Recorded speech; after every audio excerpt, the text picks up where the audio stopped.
तर आजचा टॉपिक आहे marine insurance act. Marine insurance act हा कधी लागू झाला तर 1963मध्ये लागू झाला इन सेक्शन 3मध्ये.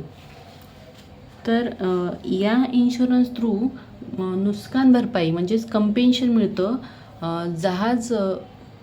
जहाज व्यापाऱ्यांना, जहाज कंपन्यांना आणि मालकांना.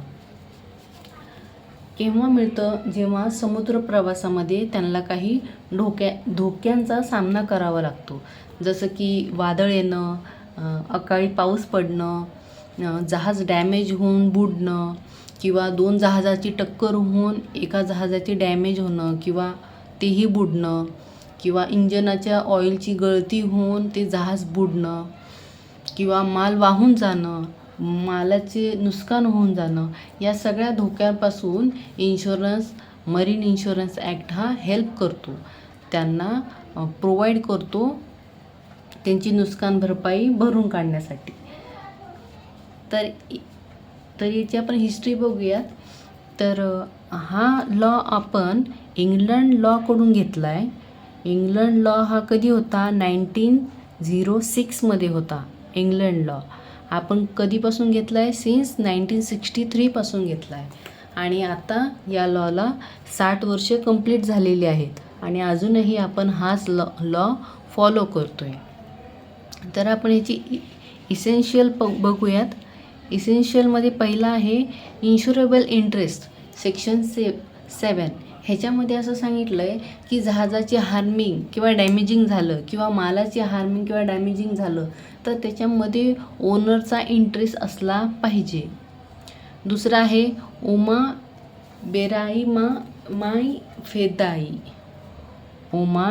माय फिदाई, सेक्शन 19. ते म्हणजे काय? सेक्शन 19 म्हणजे गुड फेथ.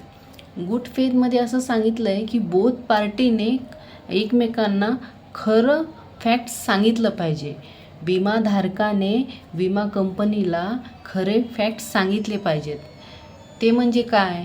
की जहाजाची कंडिशन कशी आहे, कोणता माल वाहून घेऊन जाणार आहे आणि कुठपर्यंत जाणार आहे, ते योग्य आहे की नाही, ते जहाजाची कंडिशन नीट आहे की नाही, हे सगळे योग्य आणि त्या प्रवासाशी रिलेटेड सगळ्या गोष्टी सांगणं आवश्यक आहे. तसंच विमा कंपनीने विमाधारकाला हे सांगणं आवश्यक आहे की आम्ही कितपत मदत करू, केव्हा करू, कशी करू आणि केव्हा तुम्हाला इंटरेस्ट किंवा इन्शुरन्स मिळेल. हे सगळं दोन्ही पार्टीने एकमेकांना खरे तथ्य सांगितले पाहिजेत. तिसरं येतं कंपेन्शन. कंपेन्शनमध्ये काय? तर जेव्हा ॲक्सिडेंट किंवा काही डॅमेज होतं किंवा एखादा प्रोडक्ट लॉस होतो तर तेव्हा कंपेन्शन मिळतं मरीन इन्शुरन्सकडून. आता ह्याचे आपण बघूयात लीगल प्रोव्हिजन. लीगल प्रोव्हिजनमध्ये काय दिलं आहे की लीगल प्रोव्हिजनमध्ये दिलं आहे पहिलं आहे वॅगरिंग म्हणजेच जुगार. हे येतं सेक्शन 6मध्ये. यामध्ये असं सांगितलं आहे की दुसऱ्यांच्या जहाजावर किंवा दुसऱ्यांच्या मालावर भलत्याच व्यक्तीने विमा काढला आहे. म्हणजेच काय? नाही त्याचा इंटरेस्ट आहे, ना फ्युचरमध्ये काही त्याचं डॅमेज होणार आहे किंवा काही लॉस होणार आहे. तरी देखील तो जर व्यक्ती विमा काढत असेल तर तो काय करतो? वॅगरिंग करतोय. म्हणजेच काय? जुगार खेळतोय. म्हणजे दुसऱ्यांच्याच प्रोडक्टवर आपण बाजी लावायची की इन फ्युचर किंवा इन अ टाईम ते डॅमेज होणार आहे आणि मग मी माझी बाजी जिंकणार आहे, असं जुगार लावणं बंदी आहे सरकारकडून. असंच दुसरा जुगार आहे की मालकच आपल्या जहाजाची कंडिशन चांगली नसताना देखील समुद्रामध्ये त्या जहाजाला उतरावतं विथ माल आणि इन अ टाईम ते डॅमेज होऊन लॉस होतो, एक तर जहाजाचा नाही तर मालाचा, आणि त्या मोबदल्यात त्यांना विमा मिळतो. हेही एक प्रकारचे वॅगरिंग आहे आणि याला सरकार बंदी टाकतं आणि विमा कंपनी विमा देत नाही. दुसरं आहे मिसरिप्रेझेंटेशन. मिसरिप्रेझेंटेशन कशामध्ये येतं? सेक्शन 20मध्ये येतं. यामध्ये असं सांगितलं आहे की मिसरिप्रेझेंट करणं, एखादी माहिती प्रोव्हाइड करायची सोडून दुसरेच काहीतरी सांगणं, दिशाभूल करणं, दुसऱ्याच गोष्टी सांगणं, त्यावेळेसही विमा कंपनी विमा देत नाही. तिसरा आहे सेक्शन 33 to 41. आता सगळ्या सेक्शनला एक्सप्लेन नाही करणार, काही मोजकेच करेन. तर यामध्ये येतं, पहिलं येतं इम्प्लिमेंट. इम्प्लिमेंटमध्ये असं सांगितलं आहे की विमामध्ये एखादी गोष्ट जर कागदावर लिहून दिलेली नसेल, लेखी लिहून दिलेली नसेल आणि तरीही ती घडते आणि ती चुकीची असेल तर विमा कंपनी विमा देत नाही. फॉर एक्झाम्पल, एखाद्या जहाजाने समुद्राच्या पाण्यापासून होणाऱ्या धोक्याचा इन्शुरन्स काढला आहे, ठीक आहे, आणि त्यांनी माल वाहून घेऊन जाताना त्या मालाचं प्रोडक्ट हे त्यांनी गांजा किंवा असं इलिगल प्रोडक्ट ठेवलं आहे जे सरकार मान्य नाही, आणि ते घेऊन जाताना त्या जहाजाचे डॅमेज होऊन ते जहाज बुडतं. तेव्हा विमाधारक हा विमा कंपनीला जेव्हा इन्शुरन्स मागायला जातं तेव्हा विमा कंपनी फेटाळते की तुम्ही चुकीचं प्रोडक्ट घेऊन चालले होते, त्या बाबतीत आम्ही तुम्हाला विमा देणार नाही. आणि ही केस कोर्टामध्ये गेला असता कोर्टानेही असाच निकाल दिला की विमा जरी तुम्ही काढला असेल समुद्राच्या धोक्यापासून होणाऱ्या इन्शुरन्स, पण तुम्ही जी गोष्ट घेऊन चालली होती ती इल्लीगल असल्यामुळे तुम्हाला विमा मिळणार नाही. हे झालं इम्प्लिमेंट. म्हणजेच एखादी अलिखित गोष्ट असली तरी ती जर इल्लीगल असेल तर तुम्हाला त्याच्यावर विमा मिळणार नाही. दुसरं आहे वॉरंटी. वॉरंटी म्हणजे काय, तर विमा कंपनी ही किंवा सरकार हा विमाधारकाला असं म्हणतं की जून ते ऑगस्टपर्यंत तुम्ही समुद्रामध्ये जहाज उतरावायचे नाहीत, कारण की वादळी पाऊस आणि इतर सगळ्या गोष्टीमुळे डॅमेज होण्याची शक्यता जास्त आहे. तरीसुद्धा एखादा जर व्यक्ती जर जहाज उतरवत असेल ऑगस्ट महिन्यामध्ये तर त्याला विमा मिळणार नाही, कंपनी विमा प्रोव्हाइड करणार नाही. कंपनी विमा प्रोव्हाइड करणार नाही. हे येतं वॉरंटी, की तुम्हाला वॉरंटी दिली आहे की तुम्ही जहाज उतरावू नका या पिरियडमध्ये, आणि तरी देखील तुम्ही उतरावले तर विमा कंपनी तुम्हाला विमा देणार नाही. तिसरं येतं सीवॉर्थीनेस. हे येतं सेक्शन 39मध्ये. यामध्ये असं सांगितलं आहे की जहाज हा पूर्णपणे तयार आहे समुद्रामध्ये उतरण्यासाठी. त्याला काय म्हणतात, वॉर्थनेस. तर आता आपण बघूयात डॉक्ट्रिन. डॉक्ट्रिनमध्ये 2 टॉपिक येतात. पहिला आहे सुब्रोगेशन आणि दुसरं आहे कॉम्बिनेशन. सुब्रोगेशनमध्ये असं आहे की तुम्ही जहाज समुद्रामध्ये उतरवले, एका ठिकाणाहून दुसऱ्या ठिकाणी नेत असताना तुमच्या मालाचं डॅमेज झालं, हार्मिंग झालं किंवा ते माल वाहून गेला समुद्रामध्ये, तर विमा कंपनी तुम्हाला विमा देणार आणि विमा कंपनी तुमच्या नुकसान भरपाई भरून देणार आणि ती वसूल करणार जहाज कंपनीकडून किंवा जहाज मालकांकडून. दुसरं आहे कॉम्बिनेशन. कॉम्बिनेशनमध्ये असं सांगितलं आहे, समजा फॉर एक्झाम्पल तुम्ही मुंबई टू इंग्लंडचा एक प्रवास करणार आहे. समजा माल काही घेऊन चालले तुम्ही, लॅपटॉप वगैरे, आणि तुम्ही असं केलं की मुंबई टू इंग्लंडला जायला किती टाईम पिरियड लागतो, तर 2 महिन्याचा, आणि तुम्ही सेफ्टीसाठी 6 महिन्याचा इन्शुरन्स काढलं की टाईम लागला, काही वेळ झाला, कुठं काय प्रॉब्लेम आला, आम्ही थांबलो, अशा काही कारणास्तव तुम्ही 2 महिन्याचा न काढता 6 महिन्याचा काढला आणि तुमचा जहाज विदिन अ टाईम म्हणजे 1 महिन्याच्या आतच तिथे पोचतो इंग्लंडला, तर उरलेले जे काही 5 महिने आहेत तर ते तुमचे नष्ट होत नाहीत, ते नाहीसे होत नाहीत की तुमचा जहाज मुंबई टू इंग्लंड पोचलं म्हणजे इन्शुरन्स संपलं, असं नाही. तर ते पूर्ण 6 महिने तुमचा तो विमा चालत राहील. हे येतं कॉम्बिनेशनमध्ये. पुढं आहे प्रिन्सिपल.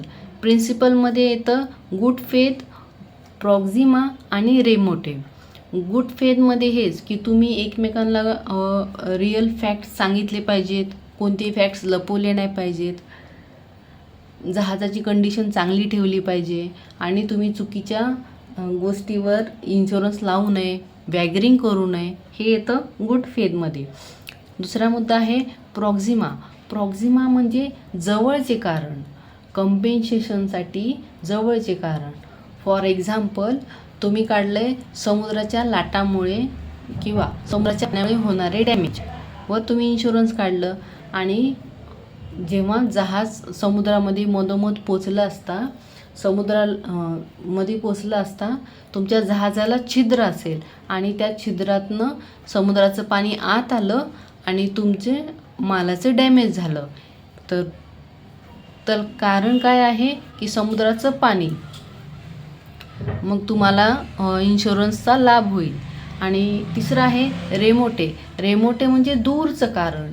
फॉर एक्झाम्पल, तुम्ही जर तुमच्या जहाजामध्ये साखर वाहून घेऊन जाताय आणि त्या जहाजामध्ये उंदरं देखील अवेलेबल आहेत आणि त्या उंदरांनी जहाजांना कुतरून होल केलं आणि त्या होलातनं समुद्राचं पाणी आलं आणि इन्शुरन्स आहे समुद्राच्या पाण्यामुळे होणारे धोक्यामुळेचा इन्शुरन्स. तर समुद्राचं पाणी आत आलं आणि त्यांनी ती साखर वितळवली किंवा वाहून घेऊन गेली, तर विमा कंपनी तुम्हाला इन्शुरन्स द्यायला फेटाळल, कारण की दूरचं कारण नाही हे. काय? समुद्राचं पाणी. जवळचं कारण काय? उंदरांनी जहाज कचरवलं तेव्हा पाणी आत आलं ना. तर कारण काय? उंदीर आहे. आणि समुद्राचं पाणी तर हे नंतरची गोष्ट आहे. तर जवळच्या कारणाला घेऊन रेमोटेमधून विमा कंपनी ही तुमचा इन्शुरन्स फेटाळेल. आपण मरीन इन्शुरन्सची केस बघूयात. तर मरीन इन्शुरन्सची केस आहे केझारीलाल. तर याच्यामध्ये असं केस आहे की केझारीलाल हा मुंबई टू इंग्लंडला साखर घेऊन जात होता, साखरचा माल. त्यांनी इन्शुरन्स काढलं होतं समुद्राच्या पाण्याचं की समुद्राच्या पाण्याचा धोका. पण त्यांच्या जहाजमध्ये उंदरं असतात आणि त्यांनी समुद्रामध्ये गेला असता जहाजाला छिद्र पाडलं आणि त्या छिद्रातनं पाणी आलं, त्यामुळे साखर वितळली गेली आणि वाहूनही गेली. तेव्हा विमा कंपनीने विमा देण्यास नकार दिला. तर कोर्टाने असा निकाल दिला की भले उंदरांनी जरी जहाज कुतरले पण त्यांनी साखरेला नुकसान नाही केलं. साखरेला नुकसान झालं हे समुद्राच्या पाण्यामुळेच आणि विमा हा समुद्राच्या पाण्याचाच आहे. त्यामुळे विमा कंपनीने विमाधारकाला विमा द्यावा असा कोर्टाने निकाल लावला. तर मरीन इन्शुरन्समध्ये अमेंडमेंट झाली होती सेक्शन 6 मधून 2. आपण मरीन इन्शुरन्सचे प्रकार बघूयात की किती प्रकार आहेत मरीन इन्शुरन्सचे.